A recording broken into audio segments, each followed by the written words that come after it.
So the question here is whether this function dy over dx is equal to 2e to the power of x squared, whether we can solve this differential equation or not. Basically, that is the question. Now, first of all, let's see that this differential equation is indeed separable.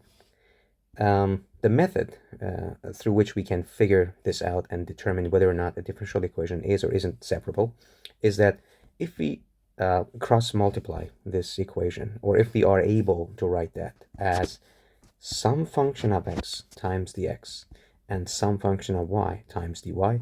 So if here I end up with only terms that include x and here only with terms that include y, then this equation is called separable. So all I have to do here is just to cross multiply this equation, right? As soon as I cross multiply that, so what I will get is 2e to the power of x squared here times dx. So the product of these two must be equal to the product of the other diagonal, which is 1 times dy. Now, when we write the equation like this, basically the differential equation is written like that, now we know we can simply take the integral, given that the integral we are taking is easy to take, or it's even possible to take. So the integral of the left side is to answer this question. See, the variable here is y. This question is, what is the function that if I derive, the result of the derivative becomes 1? Well, that is y. See, if I derive y, the answer to that is 1 plus a constant. Derivative of a constant is 0. The problem is the right-hand side.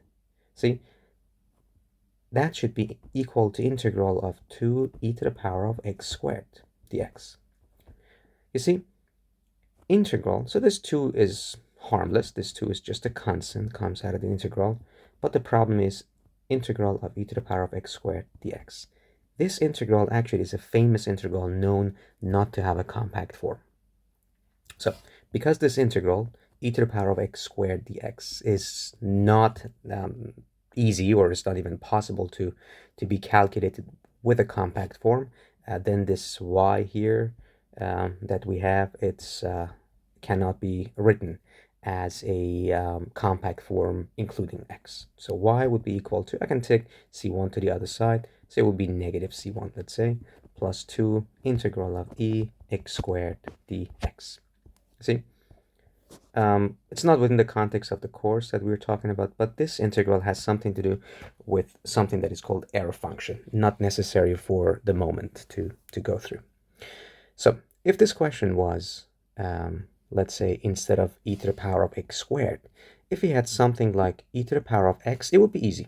So if this integral was dy over dx is e to the power of x, rather, right, then it would be pretty easy.